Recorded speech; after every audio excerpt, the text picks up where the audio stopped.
A Fundação Casa de Jorge Amado e o SESC têm o prazer de realizar a edição 2021 da Festa Literária Internacional do Pelourinho, que tem como homenageado o escritor Graciliano Ramos. A Flipelô é apresentada pelo Ministério do Turismo, Secretaria Especial da Cultura e pelo Instituto CCR, com o patrocínio da Rede Mater Dei de Saúde e Prefeitura de Salvador. É com grande alegria que retomamos as ações presenciais em 2021, seguindo os protocolos de segurança vigentes no combate ao Covid-19. Contamos com a compreensão de todos e desejamos uma excelente festa!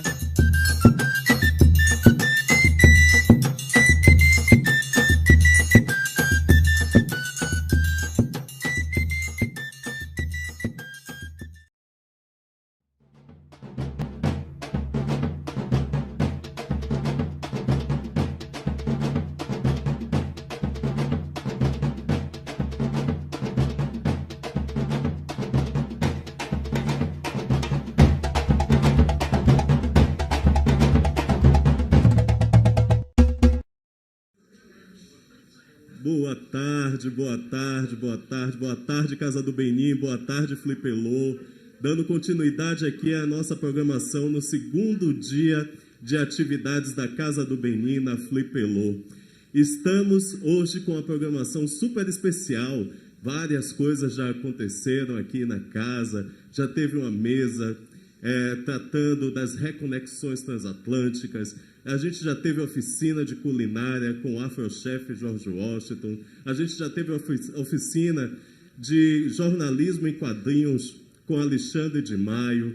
E a gente já teve algumas mesas das editoras Organismo e Segundo Selo. E agora a gente vai dar continuidade a essa tarde de rodas de conversa, né, com essas duas editoras que são parceiras da programação da Casa do Benim na Flipelô, desde a segunda edição da Flipelô. Então, eu quero aproveitar para convidar, representando estas duas editoras, este grande parceiro que vai mediar essa mesa, quero convidar Jorge Augusto para estar aqui com a gente. Bem-vindo. A gente não sabe, se cumprimenta, como, né, esse momento, se tira a máscara, se bota a máscara, mas o importante é que estamos aqui presencialmente, né, para tratar de assuntos tão importantes. Essa mesa que vai ser mediada pelo Jorge Augusto, na Encruza, Teoria na Encruzilhada, Multiplicidades Políticas e Epistêmicas no Pensamento Negro Afrodiaspórico. E a gente convida o professor Osmundo Pinho para estar aqui com a gente também. À vontade. Bem-vindo. Também temos a presença do professor Henrique Freitas.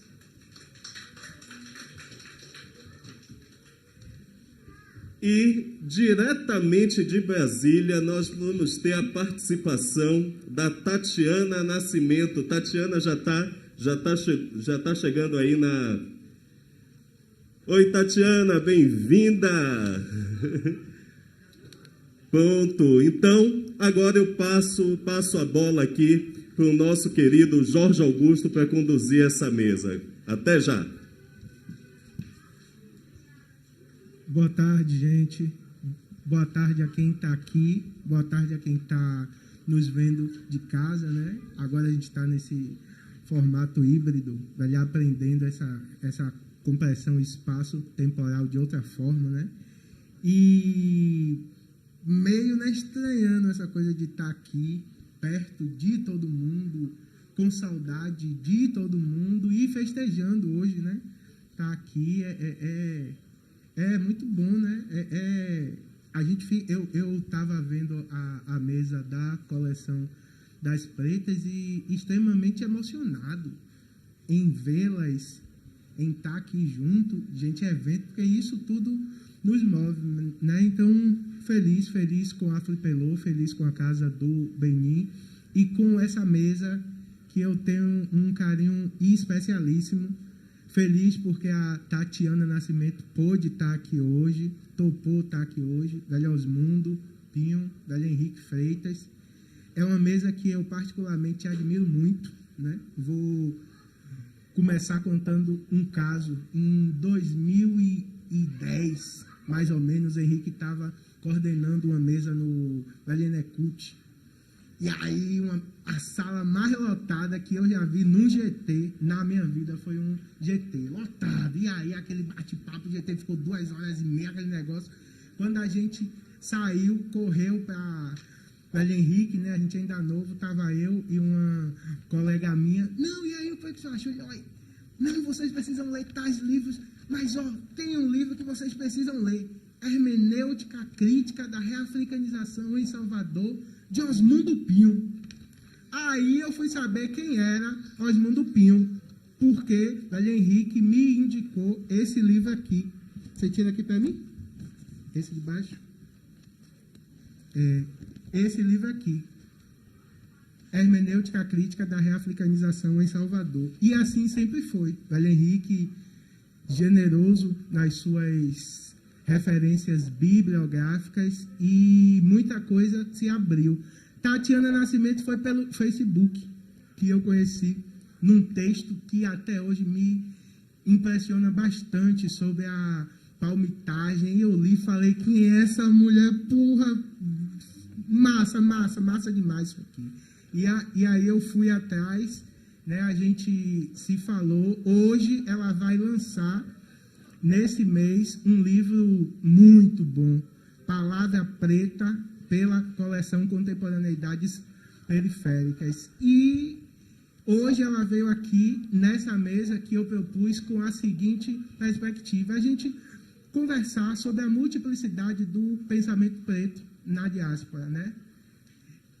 Velho Osmundo Pinho, nesse outro livro, traz uma perspectiva que tem ganhado fôlego no pensamento racial brasileiro nesses últimos 2 anos, sobretudo, mas vem de antes, que é o afropessimismo, mas ele coloca o afropessimismo num diálogo interessantíssimo.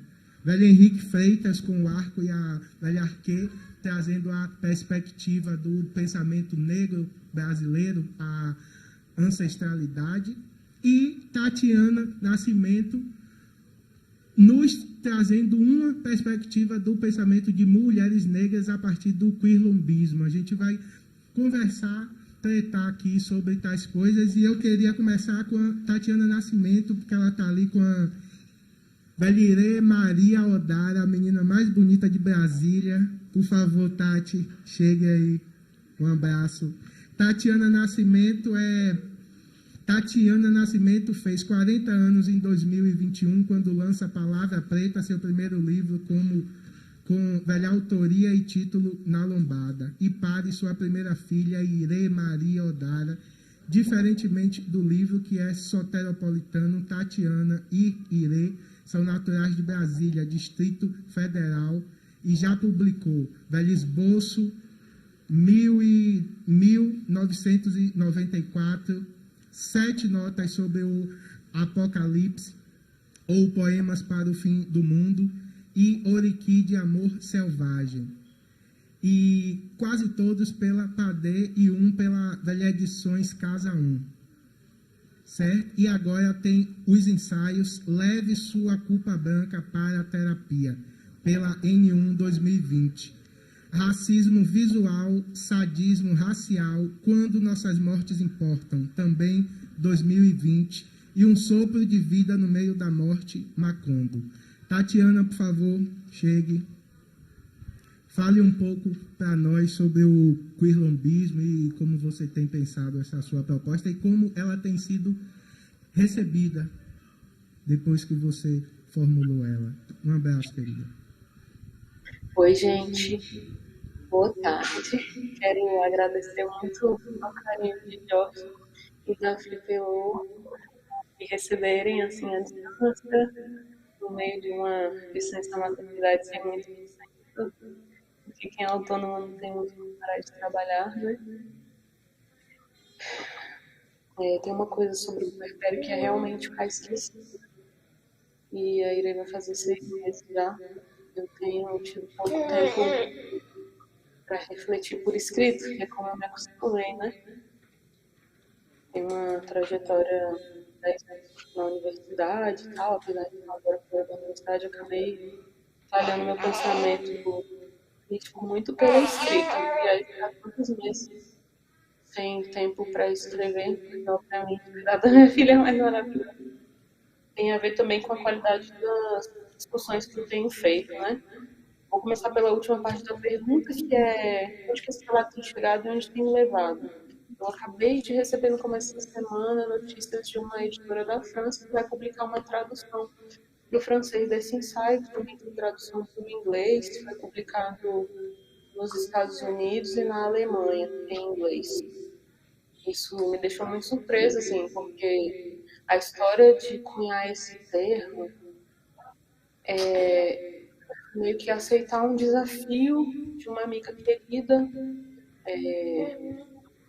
Bibi Abigail, trans e homossexual também, porque eu tinha escrito um poema com essa palavra, Quirlombo, ou Quirlombismo, não lembro, tá no Google, que é um livro de poemas, né? E aí um amigo muito querido, chamado Pedro Ivo, uma bicha preta macumbeira, fez um outro poema sobre esse conceito. E uma galera de Campinas, se eu não me engano, talvez Campinas, não tem mais uma mudando, montou um coletivo chamado Quirlombo, e eu conheci uma das pessoas por acaso, e a pessoa veio me falar uma animada assim, porque tem um intelectual aí de Brasília, um poeta, Pedro Ivo, que cunhou um termo maravilhoso, e a gente fez um coletivo com esse termo. Aí eu fiquei bem passada, assim, falei, é mesmo? Mas esse termo é meu e tal, ele pegou prestar de um poema meu. E aí eu fiquei bem bolada, assim, né? E Pedro Ivo e me falaram, cara, escreve, né? Tipo, faz um ensaio, tudo, porque talvez voe mais, é importante que a autoria de Sapatonas Pretas seja atribuída aos trabalhos delas e tudo. Estou dando uma versão bem resumida, assim, mas na verdade eu fiquei um pouco deprimida na época por causa disso.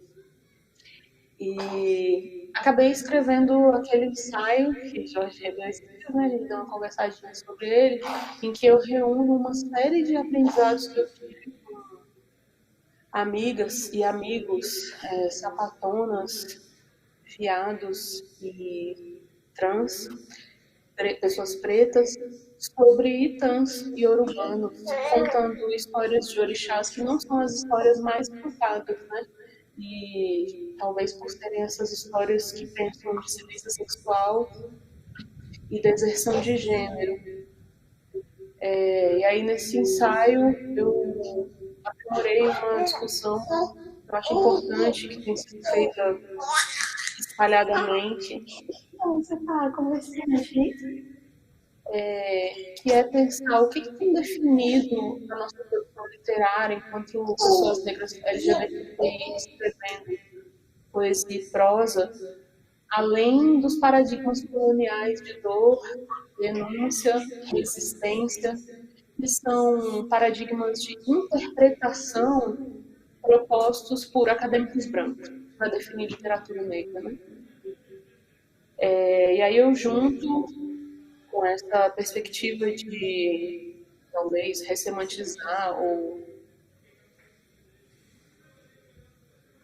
divulgar de novo esses temas que eu aprendi sobre dissidência sexual e deserção de gênero de orixás, para pensar a ancestralidade da dissidência na diáspora negra, como isso nos compromete com um projeto de escrita que tem a ver com também denúncia, também dor, também resistência, mas também, e talvez muito mais, anúncio e compartilhamento de prazer, tecnologia de felicidade e cura.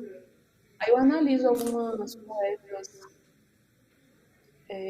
lésbicas ou trans contemporâneos, que tem escrito textos que, para mim, falam dessas perspectivas, que não são novas, né, são perspectivas ancestrais mesmo, mas que confrontam o cânone branco colonial, que é encerrar a nossa produção literária nesse tripé rígido de temas, né, nesse tripé dor, resistência e denúncia, para... Não sei, acho que eu fiz isso muito para compartilhar uma lente de interpretação, de leitura, interpretação e difusão de literatura de autoria negra LGBTQI. E aí eu fico bem feliz, né, meu amor, com a chegada que o material tem, com como tem sido referência para o trabalho de outras pessoas, especialmente pessoas LGBTQIs negras, né, na universidade, eu produzindo conhecimento sobre nós e sobre a nossa literatura. E acho que esse rolê das traduções me dá um indício de como foi importante juntar essas ideias e publicar esse trabalho para defender essa perspectiva específica, né, sobre a nossa literatura. É basicamente definir que a gente não tem só o dever de falar sobre dor, mas a gente também tem direito de sonhar. Se isso te responde de alguma maneira. Obrigado, Tati. Velho Osmundo Pinho é doutor em Ciências Sociais pela Unicamp, bolsista de produtividade CNPq e professor da UFRB em Cachoeira. Osmundo Pinho, eu queria que você falasse para a gente sobre esse livro, Cativeiro, Antinegritude e Ancestralidade, mas também que você falasse depois, pegando o gancho do que Tatiana Nascimento falou, se no afropessimismo existe lugar para o sonho. Bom, boa tarde, gente.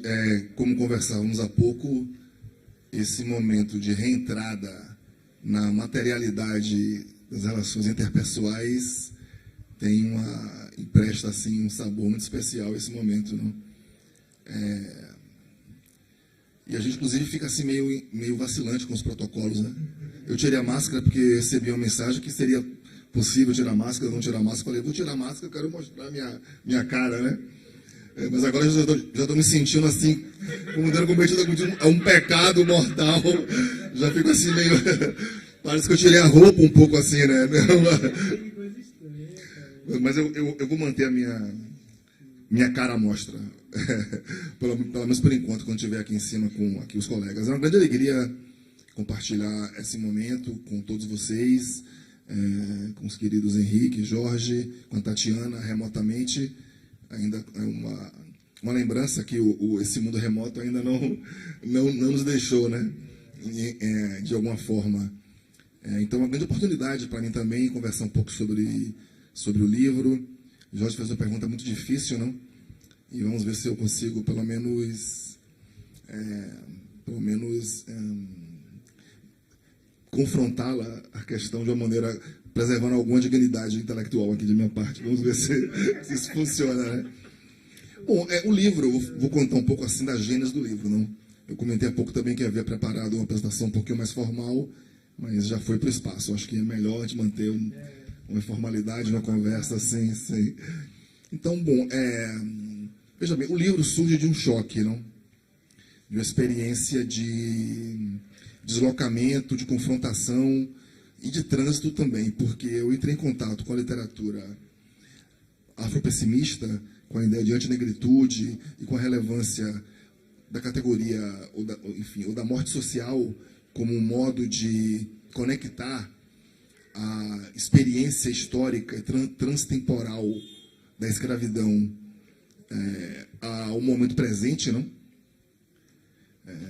Como Saidiya Hartman tem dito, a escravidão não acabou, não passou, não, de maneiras que podemos discutir, mas como suas metamorfoses que ainda mantêm o que seria, digamos assim, o o núcleo essencial, um fundamento ontológico essencial que possibilitou no passado a escravidão e permite hoje em dia que a morte social possa ser entendida como uma chave para explicar a morte negra, o sofrimento negro, o genocídio do povo negro,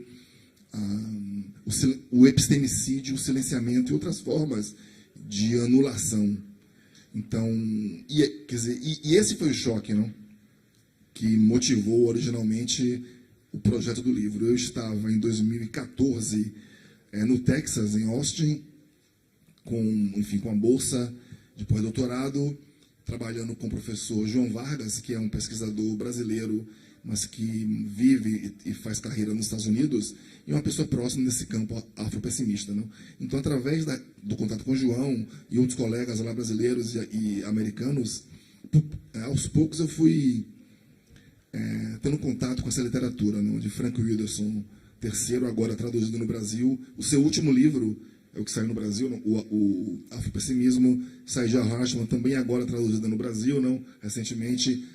Fred Moten, que não é afropessimista, mas é próximo, digamos, também agora que vai sair, eu já soube em breve, e outros autores ligados a essa corrente. Não? E o choque tem a ver justamente com isso, não? Com a insistência que fazem esses autores em associar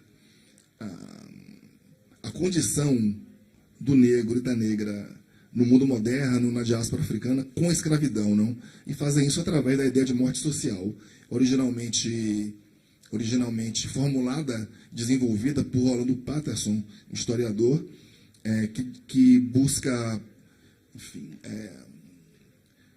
definir um modelo geral, um tipo ideal, diríamos, numa linguagem mais sociológica, para a escravidão, que, como a gente sabe, é um fenômeno mais ou menos universal na história humana, não? Sob diversas modalidades, sob diversas formas, não? Então, Patterson busca, digamos, extrair o que seria o mínimo necessário para a definição, para dizer alguém é um escravo. E para ele, esse mínimo necessário é a morte social, que está implicado em 3 fatores, ao menos. Não? A violência gratuita. Não? Nós todos, ou todos os entes humanos, estão sujeitos à violência de alguma forma. Não? Entretanto, o escravo ele é definido pela violabilidade de seu corpo. Não? E se pensarmos na máquina colonial, na máquina de guerra colonial, não? No paradigma de guerra, como Nelson Maldonado Torres discute, veremos que a morte, a tortura pública, o suplício, a ameaça de morte e a violência produzem um tipo de subjetividade, uma localização ontológica do sujeito escravo. Não? Então, primeiro, a violência gratuita. Segundo, o que ele chama, Patterson chama de alienação natal, o que vale dizer o corte, não? A ruptura que um sujeito experimenta com relação aos vínculos sociais que lhe atribuem dignidade, não? Que lhe atribuem o estatuto de uma pessoa ou de humano, ainda que humano seja a categoria ocidental também, iluminista, como sabemos também, não? Mas os vínculos sociais, por exemplo, em contextos não ocidentais, os vínculos com a linhagem, com o clã, com a família, com os ancestrais, não, fazem de alguém um sujeito localizado, não, e com reconhecimento estatutário como pessoa, não. Ora, isso é interditado para o escravo, não. Mesmo em sociedades pré-capitalistas ou pré-modernas ou sem Estado, não. O que é interessante também do ponto de vista mais geral, não. Mas também é verdade para a escravidão de africanos nas Américas, não, na plantation colonial americana. Não? E o terceiro item seria o que ele chama de desonra geral. Não? Quer dizer, o escravo, a escrava não tem dignidade alguma. Não tem honra a defender. Não tem nenhum prurido, não há resistência ontológica na linguagem fanoniana. Não só o corpo é violado, mas a própria condição humana, a própria dignidade humana é inexistente. O que em muitos contextos, historicamente, inclusive, foi muito útil para os senhores, não? Porque o escravo sem honra pode fazer aquele tipo de trabalho que uma pessoa livre não pode fazer, não? Porque seria uma vergonha, uma desonra, uma indignidade, um rebaixamento, mas o escravo não tem honra, não?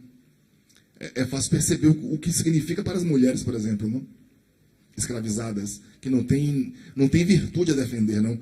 E vejam bem, essa desonra é natal, quer dizer, não é algo, quer dizer, não é algo que se adquire, não, ou que é efeito de algum comportamento inadequado, não.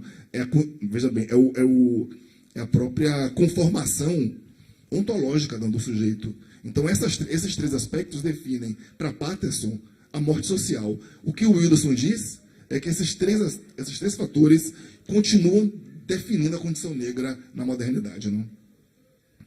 Então, o afropessimismo insiste também, muito pessimisticamente, que não adianta reivindicarmos, digamos, mais direitos, o acesso a emprego, a trabalho, a renda. Quer dizer, adianta. Claro, é útil, é importante. Ele recentemente deu uma entrevista para a Folha de São Paulo e insiste nisso. Não, é importante que a gente lute por ação afirmativa nas universidades, por habitação digna, por saneamento básico, mas nada disso vai fazer de um negro um ser humano. Não é a ascensão econômica individual que vai apagar a marca da escravidão, não? Outra dimensão que também é interessante na obra de Patterson é como ele enxerga a manumissão ou alforria como uma transformação da escravidão, não? O liberto ainda é um escravo, não? De alguma forma. E sabemos como, historicamente, inclusive, muitas vezes livres, mesmo nascidos livres ou libertos, negros, foram reescravizados, não? Como é bem conhecido também. Então, essa percepção, não, essa convicção pessimista foi para mim muito chocante no Texas, não? E naquele cenário, enfim, árido e hostil do sul dos Estados Unidos, pareceu mais impactante ainda. Então, no meu retorno ao Brasil e ao longo de diversas oportunidades, eu busquei ir testando, desenvolvendo e confrontando esse conjunto de reflexão crítica com uma abordagem que nós conhecemos bem, é muito sólida e muito conectada à experiência de luta e resistência da população negra brasileira, não? E que centraliza a ideia de africanidade, não? Para nós, não apenas no Brasil, mas também nos contextos da América Latina, a identidade negra remete à escravidão, a África, ou a ancestralidade, não? E não a escravidão, não? A escravidão foi um acidente contingente, casual, transitório, que não diz de fato quem nós somos. A fonte para essa identidade seria a africanidade. Então vejo que são duas entradas para um campo de problemas muito vasto, não? Então no livro eu desenvolvo nos capítulos em direção a diferentes como é que eu vou dizer, objetos de cultura, não, instâncias, essa problematicidade, não? Discuto isso com relação ao cinema negro, no capítulo chamado Black Border, discuto isso com relação à representação visual do corpo negro e a arte negra, não? Como tensionada pelos limites da representação, como modo epistemológico ocidental. Discuto isso com relação ao pagode baiano, não? Porque para mim, como para outros autores, a performance é o dispositivo fundamental, não? De significação e de produção de sentido, quer dizer, inclusive de uma reconexão com as fontes do ser, digamos assim, não? Para a experiência negra na diáspora.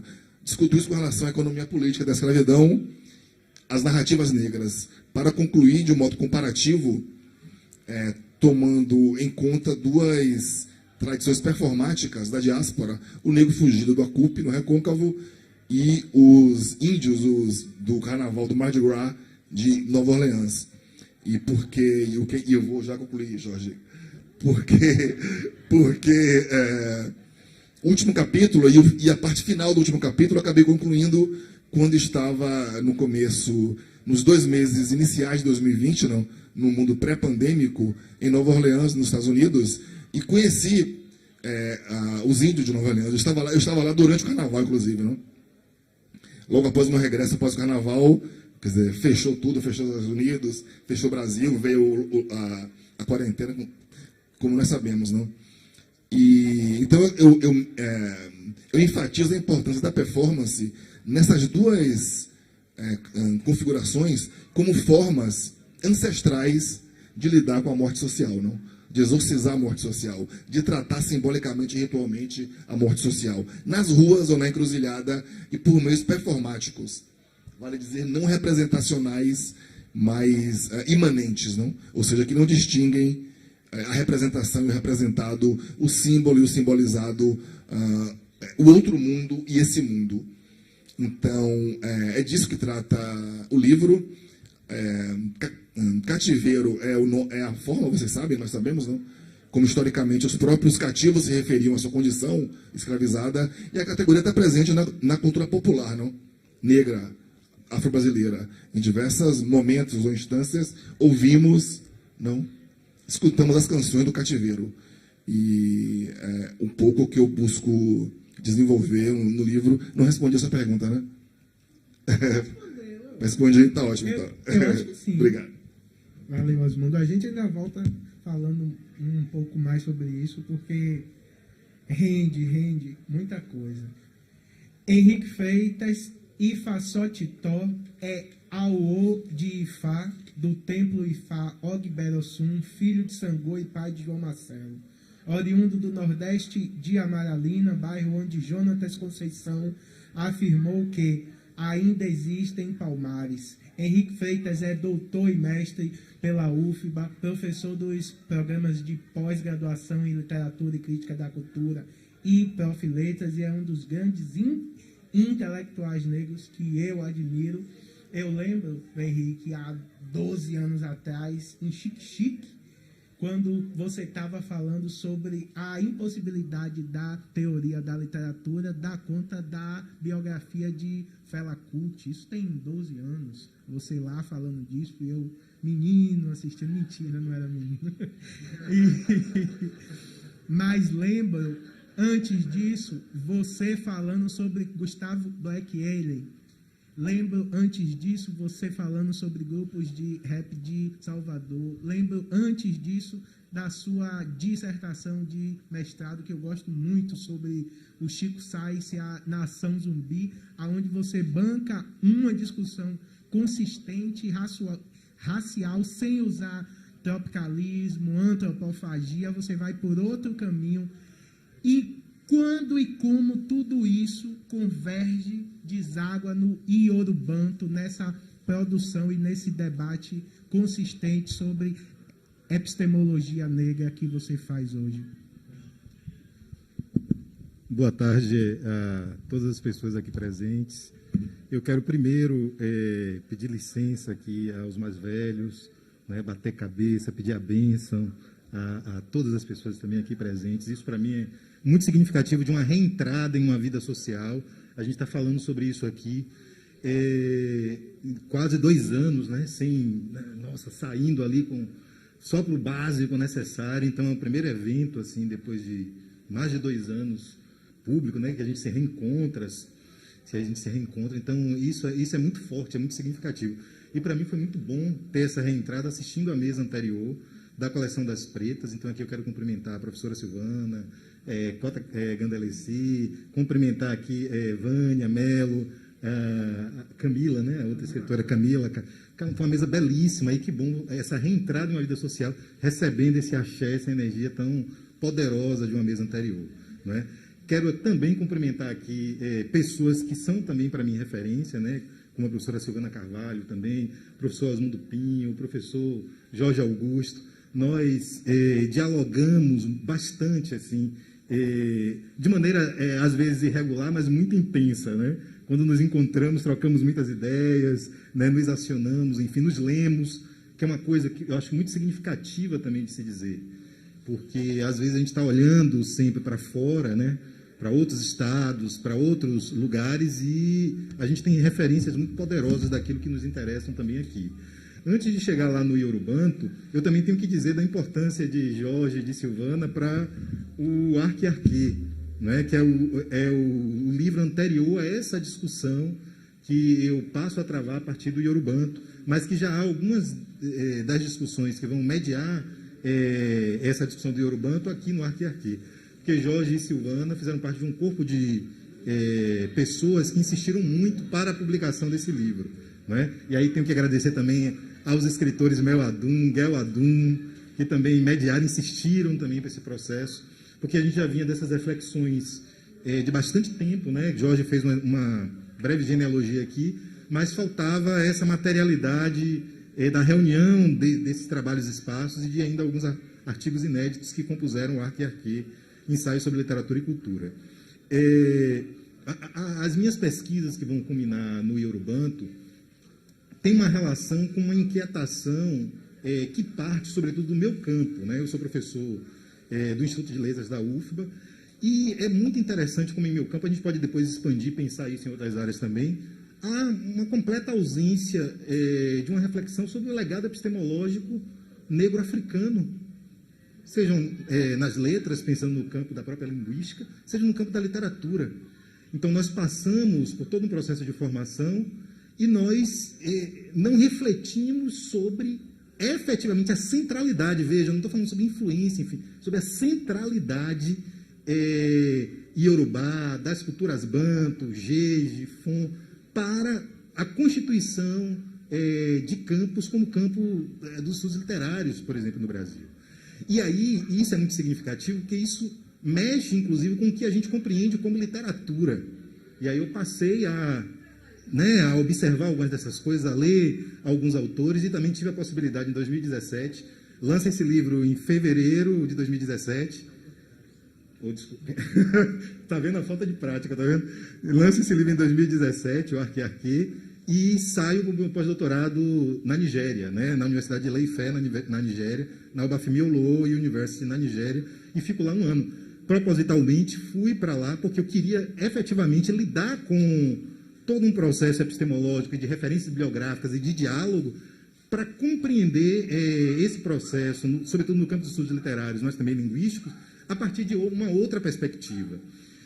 E aí, essas minhas pesquisas que vão culminar no Yorubanto, né, que é essa junção aí do Yorubá e das culturas banto, que nomenclatura também o grupo de pesquisa que eu coordeno, advém justamente dessa inquietação ante uma série de gêneros que atravessam a cultura brasileira, como os oriquis, como o samba, né, que é pensado a partir de um viés cultural, mas a gente está falando sobre gêneros que são literários. E essa é uma discussão, por exemplo, que nos Estados Unidos ela já foi feita com jazz, com blues, compreendendo, inclusive, esse componente literário que integra o próprio campo. E no Brasil isso para a gente é central. Não à toa nós vamos ver uma série de escritoras e escritores, negros e até não negros, flertando com o samba a partir dessa dimensão literária. Mas veja, eu tenho gêneros que emanam de lugares que são muito específicos, que vão fazer todo um processo de preservação desses gêneros, de uma teoria sobre esses gêneros e de uma disseminação desses gêneros. Justamente por isso eu forjo o conceito de literatura terreiro lá atrás. Não é literatura de terreiro, literatura terreiro e finizada. Essa literatura terreiro, nas minhas falas agora eu costumo dizer isso logo de saída, para não produzir ruídos, literatura terreiro é literatura negra. Então não basta o escritor falar sobre o ambiente do terreiro, usar personagem. Por que também estou dizendo isso? Porque eu já me peguei em alguns debates, em que as pessoas pegam alguns escritores hegemônicos que trabalham com a questão da representação do terreiro, enfim, e pensam essas produções como literatura terreiro. E há uma grande diferença entre você falar sobre e você falar desde uma ética e uma estética. Não é? E há uma diferença fundamental aí. Então, obviamente, quando eu trago essa noção de literatura terreiro, que é essa literatura negra desde o corpo, porque o corpo ele é extremamente significativo, se falou aqui na mesa anterior e aqui também sobre performance, sobre corpo. A produção de um saber negro-africano e, sobretudo, negro-brasileiro passa pelo corpo. Saber não se sabe só com a racionalidade e com o intelecto. É fundamental que o corpo inteiro saiba. E nós temos territórios que trabalham efetivamente essa compreensão. A capoeira, o jongo, as religiões de matriz africana. E a partir desses espaços a gente vai ver a emulação de uma série de gêneros que precisam ser trazidos para o centro da discussão do campo dos estudos literários. Né? As loas, as ladainhas de capoeira, as cantigas de candomblé, os oriquis, os provérbios, que são literatura. Olha que coisa, quer dizer, a gente tinha efetivamente essa intuição já tinha lido algumas coisas aqui, mas quando você vai para um ambiente, por exemplo, como a Nigéria, você tem diversos autores desde a década de 50 discutindo formalmente provérbio como literatura. O que para a gente, aqui no campo dos estudos literários, é uma espécie de tabu. E quando a gente olha as nossas escritoras e os nossos escritores negros, quase todos eles escreveram máximas, provérbios, aforismos. A lista é longa, a gente poderia fazer essa brincadeira aqui. Luiz Gama, Lima Barreto, né? A gente pega a Carolina de Jesus, ela tem um livro inteiro de provérbios. Tem uma orientanda de doutorado que está justamente estudando esse livro de provérbios de Carolina de Jesus. Beatriz Nascimento, quer dizer, uma boa parte das nossas escritoras e dos nossos escritores negros investiram no provérbio, né, como também essa plataforma de produção. E é interessante porque quando esses escritores não passam por um processo de invisibilização, esse outro material, que inclusive produz uma diferença em relação à sua produção, ela não é trazida para jogo no campo. E aí eu falo sobre um processo específico do epistemicídio, né, do racismo epistêmico, que aí eu vou conceituar e eu faço um investimento nisso, que eu chamo de pilhagem epistêmica. E é algo que é estruturante dentro do campo das letras, e sobretudo da literatura. A pilhagem se constitui naquilo mesmo que a gente compreende, que os piratas faziam, invadiam, saqueavam, tomavam para si. No momento que eu tomo para mim, é meu.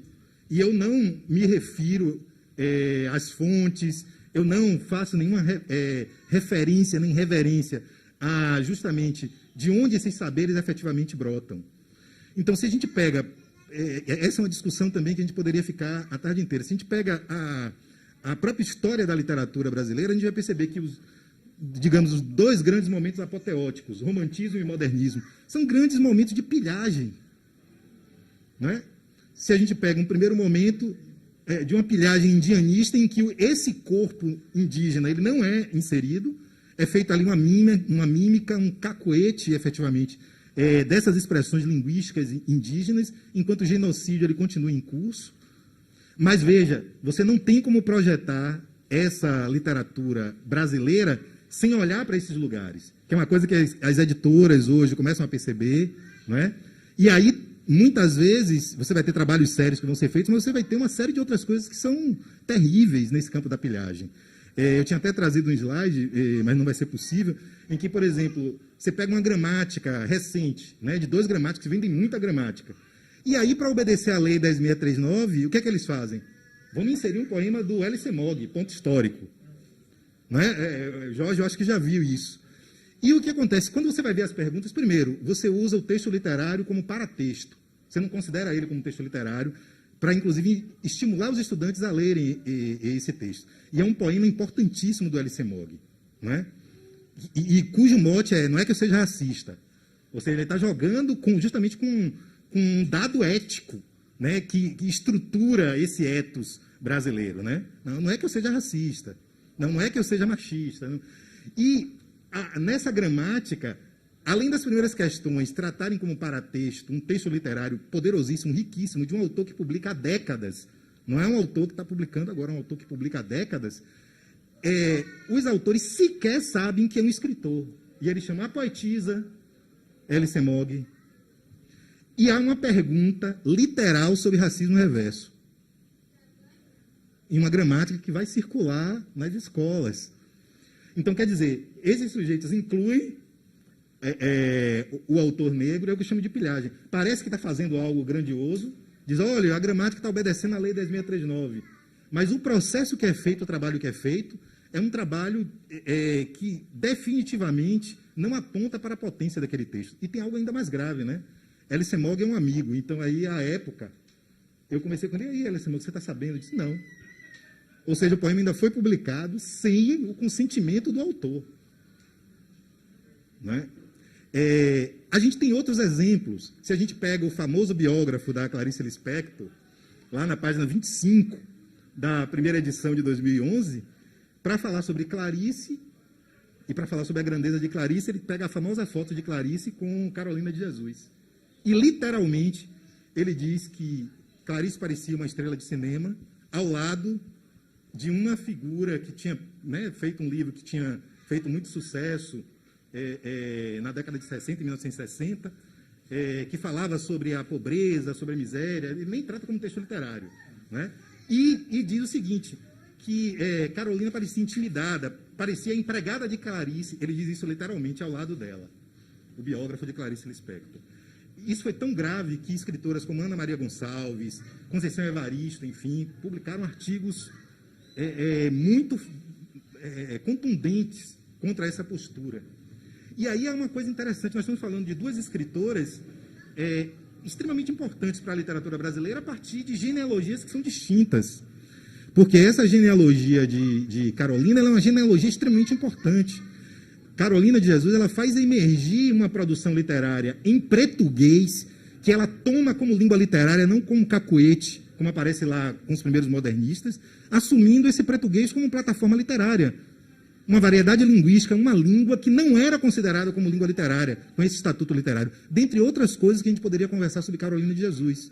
E aí a gente vai ver essa genealogia de Carolina, quer dizer, ela vem do Canidé, o bisavô é de origem, o avô é de origem banto. Os provérbios estão nessa genealogia de um processo literário, de uma escrita desses sujeitos que estão dentro dessa ética.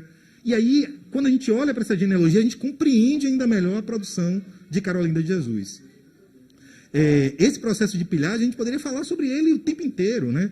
E no modernismo por excelência. A gente pega o quadro famoso da Tarsila, A Negra, o título já é sintomático. E como ele aparece nos livros didáticos, porque eu fiz esse trabalho de olhar, é impressionante, uma celebração da mestiçagem, que fala que ela está celebrando a cultura negra, mostra a foto da ama de leite dela, e é exatamente esse o termo que aparece lá, que está sendo homenageada, e em nenhum lugar aparece sequer o nome dessa mulher que inspirou Tarsila a fazer um quadro tão famoso, a celebrar a brasilidade. Então, eu gosto de trazer essas questões, e a gente poderia falar sobre outras, para exemplificar como funciona a pilhagem epistêmica no campo da produção literária, no campo dos estudos literários no Brasil. E a literatura terreiro aponta, sobretudo, para uma ética ubuntuística, uma ética coletiva, para uma produção literária desde esse corpo negro, e para uma literatura que sempre esteve presente no Brasil, desde quando os africanos foram sequestrados para cá, e que serviu de matriz para uma vasta produção literária no Brasil. A gente pega os oriquis, por exemplo, eles vão ser trabalhados literalmente, recriados por diversos escritores nossos. E, veja, toda uma base epistemológica de análise dos oriquis, muitas vezes resulta de uma teoria da literatura clássica, baseada na teoria da representação, na mímese, né? Representação essa que é um problema para se pensar em toda uma produção literária africana e negra. Porque a noção de real em que ela se alicerça, muitas vezes, produz um ruído imenso para entender processos de criação que lidam com uma outra noção de humano. Humano, para as culturas indígenas, não é só o homem, a pessoa, né? O que a gente compreende por natureza também é humano, e também dentro das culturas africanas. E isso vai aparecer dentro das religiões de matriz africana, em outros espaços também. Então, se a gente compreende essa literatura e o campo mediado, sobretudo por um conceito, que, ao meu ver, pode proporcionar esse processo de uma virada epistêmica, não só nas letras, mas também em outros campos, que é o conceito de ancestralidade, que já foi falado aqui, a gente pode perceber como esse abalo produtivo pode ser realizado para que a gente compreenda essas formas literárias que estão aí espraiadas e ainda ignoradas no campo da literatura, os contos de caboclo, as cantigas de candomblé, as adurais, as loas na capoeira, enfim, os provérbios, né, o samba. Né? Imagine se a gente compreende essa dimensão literária, efetivamente, de um gênero que e foi trabalhado dentro dessa proposição mesmo, estética. E nós vamos perceber, inclusive, alguns autores não negros investindo efetivamente nisso. Né? Você pega o Vinícius de Moraes, ele está fazendo esse investimento. E aí há uma validação, né? Quando você pega as obras completas de Vinícius, enfim. Mas a gente tem que compreender a gênese de todo esse movimento.